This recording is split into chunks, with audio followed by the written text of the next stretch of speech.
morning, everybody. Mike Vaki, Princetontrader.com, here for ntmarkets.com with your Monday morning pre-market webcast. Okay, S&P 500 E-mini futures daily chart.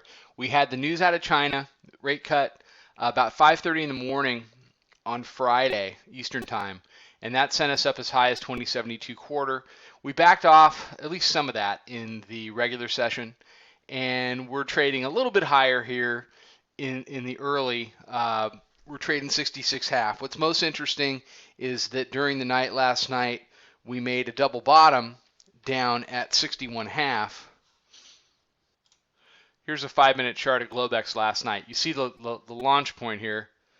You see your typical Globex trade. They popped it off of 61.5, did as high as 65.75, came right back down, retested it into the Europe Open. Europe took it as high as 67.5, and now we're making what appears to be, or trying to be, some higher lows, but you've got 67.5 on the upside that continues to hold it in here and here. So you got two things going on at the same time here. It's about 8:15 in the morning. You got a double bottom here, and you've got support 60 to 61. That's supported by the purple line here, which is the daily pivot. On the upside, you've got 67.5. Tested, retested.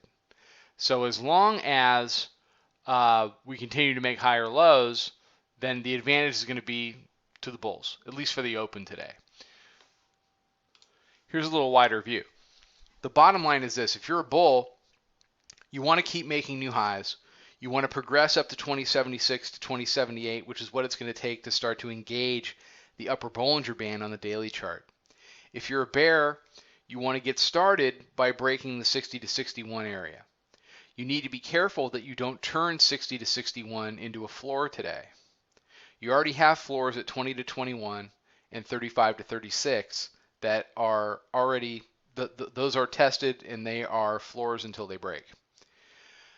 Finally, the last thing you want to do if you are a bear is to have a morning dip that gets accelerated down into yesterday or Friday's low, anywhere between 54.75 and 55.75. If that happens, the dip buyers are going to come. That's classic dip buyer stuff, especially if it happens anywhere between, say, 10 to 11 o'clock this morning. If that's what happens, if you get a nice 10 to 12 handle pullback that the dip buyers can just close their eyes and push the button on, then that sets up, for me, a move back to the highs and a move back to the upper band. On the really big picture, you have to ask yourself, what is a reasonable expectation for any kind of a meaningful pullback? A meaningful pullback is not the bears having a good hour. The meaningful pullback is the bears actually putting 1 to 2 sessions together and moving the market lower. What's the definition of that? Well, I think that's turned into a couple of things potentially. Most likely, it's a test of the 9-day simple moving average again, which at the moment is at 2047. You could see that move a little higher and start to coincide with that 54-55 area that I just talked about, into tomorrow as it sheds these lower prices.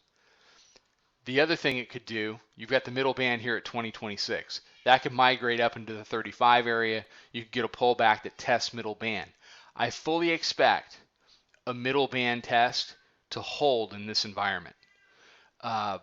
You've got an advantage to the bulls with respect to the holiday week this week, seasonally in general, and the fact that absent news that's really going to push the market lower and keep it lower, this is pretty much the environment that we're locked into, which is higher lows and higher highs.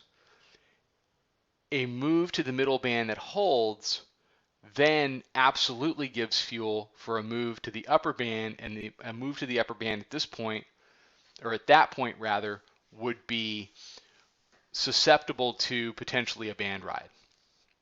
Now, I'm not saying this is going to happen in the next 2 days. I'm looking a little bit farther down the road here.